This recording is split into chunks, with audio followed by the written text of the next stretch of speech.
Hello friends and dear student, एक बार फिर से आपका बहुत बहुत स्वागत है। तो आज की इस वीडियो में हम लोग देखने वाले हैं हॉस्पिटल एंड क्लिनिकल फार्मेसी के इम्पोर्टेंट क्वेश्चन। तो चलिए शुरू करते हैं। सबसे पहला क्वेश्चन है, describe various drug distribution system in hospital. Hospital के अंदर जो अलग अलग दवाओं को डिस्ट्रीब्यूट करने का सिस्टम है उसको डिस्क्राइब करना, उसको बताना है। एंड टाइप ऑफ पेशेंट के टाइप बताना, जैसे कि इन patient, out patient.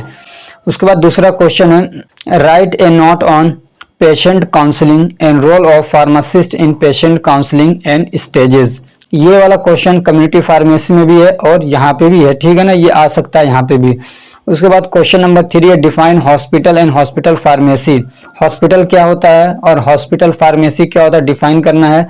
N organisation of hospital pharmacy, और हॉस्पिटल फार्मेसी कैसे बनता है, यानी किस किस ओहदे के लोग उसमें होते हैं, उसको बताना है। उसके बाद question number 4, right drug information resources.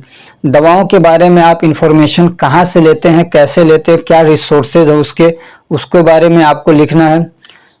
यानी यहाँ पे आपको एक नोट लिखना है, उसके टाइप्स बताने हैं आपके ड्रग इंफॉर्मेशन रिसोर्सेज के, और एग्जाम्पल भी देने हैं उसके, ठीक है। क्वेश्चन नंबर 5 है, discuss the definition, objectives and function of pharmacy and therapeutic committee या फार्मेसी थेराप्यूटिक कमेटी। यानी PTC के क्या फंक्शन है, क्या ऑब्जेक्टिव्स हैं, उसको आपको बताना है, उसका डेफिनेशन क्या है, ठीक है। क्वेश्चन नंबर 7 है। क्वेश्चन नंबर 6 है, write a note on application of computer in hospital and hospital pharmacy. Hospital के अंदर या हॉस्पिटल फार्मेसी के अंदर कंप्यूटर का क्या यूज है, उसके ऊपर आपको एक नोट लिखना है, यानी किस किस तरीके से किन किन कामों में आप कंप्यूटर को यूज करते हैं। अगला क्वेश्चन है, describe the function of hospital pharmacy और function of clinical pharmacy. Hospital pharmacy या क्लिनिकल फार्मेसी के क्या फंक्शन है, क्या उनकी एक्टिविटीज है, क्या काम है, उसको बताना है। अगला क्वेश्चन है, describe the scope of clinical pharmacy. अगला क्वेश्चन है, define drug interaction. Drug interaction क्या होता है, इसकी डेफिनेशन बतानी है और एग्जाम्पल भी देना है, ठीक है। और कितने टाइप का ड्रग इंटरेक्शन होता है वो भी बताना है। क्वेश्चन नंबर 10 है, define medication error. Medication error क्या होता है उसको डिफाइन करना है। Write types of medication error. Medication error के कौन कौन से टाइप हैं उसको बताना है।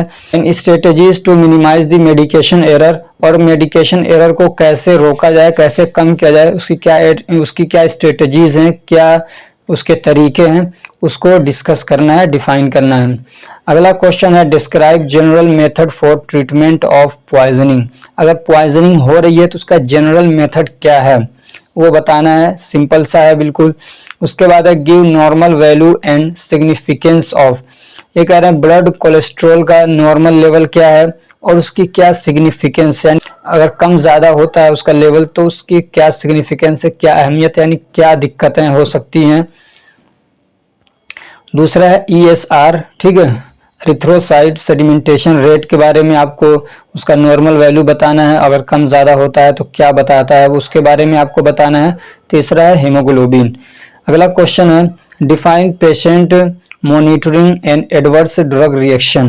पेशेंट मॉनिटरिंग एक टॉपिक है, पूरा मैंने पढ़ाया भी है। तो पेशेंट मॉनिटरिंग क्या होता है और एडवर्स ड्रग रिएक्शन क्या होता है, इन सबको मिला के आपको एक समझिए नोट लिखना है। और अगर ऐसे ही पूछ देता है इसको डिफाइन करिए तो आपको एक्सप्लेन करना है इसको, ठीक है। क्वेश्चन नंबर 14 है, define pharmaceutical care. Pharmaceutical care क्या होता है उसको डिफाइन करना है।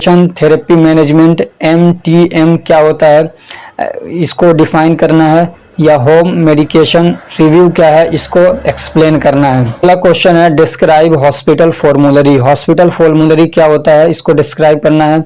अगला क्वेश्चन है, write a note on radio pharmaceuticals. Radio pharmaceuticals के ऊपर आपको एक नोट लिखना है, उसमें आपको क्या क्या लिखना है, उसका स्टोरेज कैसे उसको स्टोर करेंगे, उसको डिस्पेंसिंग के बारे में लिखना है, और अगर वो वेस्ट हो जाता है और अगर वो एक्सपायर हो जाता है वेस्ट के तौर पे कैसे उसको स्टोर करेंगे और कैसे उसको डिस्पोजल करेंगे, वो सारी चीजें आपको मेंशन करते हुए एक नोट लिखना है। अगला क्वेश्चन है, गिव एन ओवरव्यू ऑफ फार्मेकोविजिलेंस। फार्मेकोविजिलेंस क्या होता है, इसके ऊपर आपको एक नोट लिखना है, एक ओवरव्यू देना है इसका। अगला क्वेश्चन है discuss good pharmacy practice in hospital. Good pharmacy practice क्या है, उसको डिस्कस करना है। क्या प्रोसीजर है, क्या स्टेप्स हैं, उसको डिस्कस करना है। अगला क्वेश्चन है write a note on daily activities of clinical pharmacist. एक क्लिनिकल फार्मासिस्ट है तो उसकी डेली क्या एक्टिविटीज हैं उसको मेंशन करना है। या यहाँ पे ये भी आ सकता है कि कोई हॉस्पिटल फार्मासिस्ट है, ठीक है, तो उसकी डेली एक्टिविटीज क्या होती हैं, रोजाना के क्या काम है जिसको करने चाहिए। अगला क्वेश्चन है discuss distribution of narcotic drugs and psychotropic substance and their storage. सबसे पहले आपको ये बताना है कि नार्कोटिक ड्रग और साइकोट्रोपिक सब्सटेंस क्या होते हैं, फिर उनको डिस्ट्रीब्यूट करना है।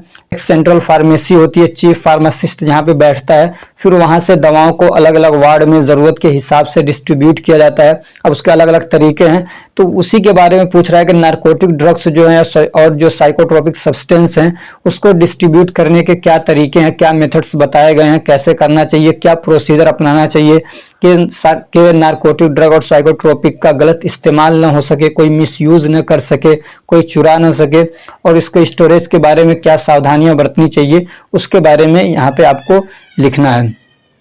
तो ये 20 क्वेश्चन है और उम्मीद है कि ये ऐसे क्वेश्चन है जो आपको आराम से पास करा सकते हैं। मेरी दुआ है कि आप सबके अच्छे मार्क्स आएँ। Best of luck. अगर ये हमारी कोशिश आपको अच्छी लग रही है तो वीडियो को लाइक करिए, चैनल को सब्सक्राइब करिए और अपने फ्रेंड्स को भी शेयर करिए ताकि वो भी इससे फ़ायदा उठा सकें। Thank you so much for watching.